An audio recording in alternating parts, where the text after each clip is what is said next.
GDA की कार्यशैली पर खड़े हो रहे सवाल, कौन खुलवा रहा सील लगी बिल्डिंग का द्वार, बिल्डर ने की सुपरवाइजर और जेई से सांठगांठ, सफेद पोशों की आड़ में कानून को कर रहे तार तार। जगह गाजियाबाद, इलाका महरौली NH24 वेव सिटी के पास का। घटना सरकारी मशीनरी का दुरुपयोग हो रहा, नतीजा सरकारी इमारत पर अवैध कब्जा किया जा रहा। एक कहावत है, जब सैया भये कोतवाल तो डर काहे का।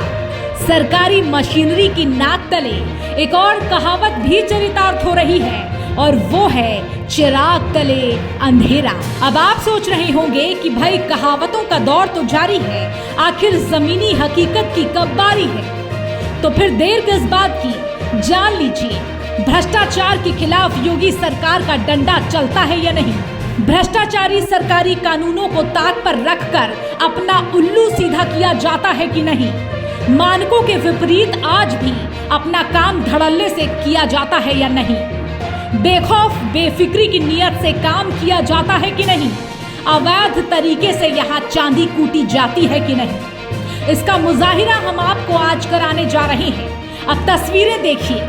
NH24 की पूर्वी दिशा महरौली NH24 का ये इलाका जीडीए प्रवर्तन जोन 5 में आता है, जहां बिना नक्शा पास कराए न केवल कॉमर्शियल भवन का निर्माण हो रहा है, बल्कि गाजियाबाद विकास प्राधिकरण के प्रवर्तन जोन 5 के एई और जेई की सरपरस्ती में जमकर चांदी कूटी जा रही है। ये हम नहीं कह रहे हैं, बल्कि ये सरकारी कागज खुद बयां कर रहे हैं। तारीख 12 अक्टूबर और 7 नवंबर 2024 की ये तस्वीरें देखिए। जिस जगह का जिक्र किया वो जगह देखिए। यहाँ पर अवैध निर्माण कार्य चल रहा था। शिकायत हुई तो कार्रवाई भी हुई, सब कुछ सील कर दिया गया, बिल्डिंग पैक कर दी गई। लेकिन फिर शुरू होता है अंधेर गर्दी चौपट राजा वाला किस्सा। यकीनन आप सोच रहे हैं कि योगी राज में ये कैसे चल रहा है, जीडीए के हुक्मरान अतुल वत्स की सरपरस्ती में ये कैसे चल रहा है। भ्रष्टाचार जहां नाकाबिले बर्दाश्त है, ये सब कैसे चल रहा है। यहाँ तो अलग ही नजारा है। धड़ल्ले से अवैध निर्माण हो रहा है, हरी चादर चढ़ाकर हो रहा है, और यहाँ किसी को भनक न लगे, काम न रुके, सियासत की हनक का भी इस्तेमाल हो रहा है। बीजेपी के नेताओं की होर्डिंग लगाकर रौब गालिब किया जा रहा है। तस्वीरें देखिए और समझिए। जीडीए से बिना नक्शा पास कराए कैसे अवैध निर्माण जोरों पर चल रहा है। जीडीए के उच्चाधिकारी कहते हैं ये बिल्डिंग आज भी कागजों में सील है और 2 बार जीडीए इस पर ध्वस्तीकरण की कार्यवाही कर चुका है।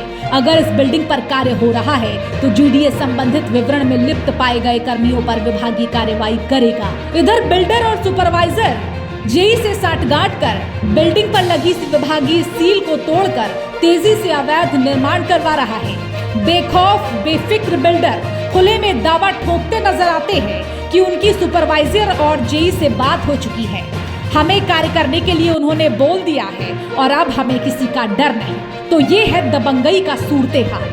वो बिल्डिंग जो आज भी कागजों में सील है, जिस पर 2 बार जीडीए ध्वस्तीकरण की कार्रवाई कर चुका है, जिस पर जेई सुपरवाइजर की लापरवाही की सीमा पार हो रही है, लेकिन अफसोस कि लचर रवैये की ही यहाँ बानगी नजर आ रही है। शिकायतकर्ताओं की माने तो बिल्डर ने जीडीए के सुपरवाइजर जेई से सांठगांठ की, बिल्डिंग के बाहर होर्डिंग लगाए ताकि सफेद पोशों के रौब के आगे कोई शिकायत सिरे न चढ़ सके। जबकि जीडीए वीसी अतुल वत्स के सख्त निर्देश हैं कि कहीं भी अवैध निर्माण और नई कच्ची कॉलोनियां न बने। जीडीए वीसी जनता से अपील भी करते नजर आए हैं कि जमीन खरीदने से पहले जीडीए को बाखबर किया जाए, ताकि जीडीए प्रवर्तन अपना काम कर सके। लेकिन जीडीए प्रवर्तन जोन 5 के जेई और सुपरवाइजर जैसे चंद लोग अपने निजी फायदे के लिए जीडीए वीसी के आदेशों को भी दरकिनार करते नजर आ रहे हैं, उनकी अवहेलना करते नजर आ रहे हैं। बताते चले कि लगभग आधे दर्जन से ज्यादा लोगों ने इस अवैध बिल्डिंग निर्माण की लिखित में शिकायत की हुई है, जीडीए में की गई है। सूत्र बताते हैं कि जब जीडीए से सील खोलने की और इमारत निर्माण की परमिशन नहीं मिली, तो फिर ये अवैध निर्माण कैसा जो युद्ध स्तर पर चल रहा है। क्या जीडीए कर्मचारियों को शासन प्रशासन का कोई खौफ नहीं है? Bureau report, R news network.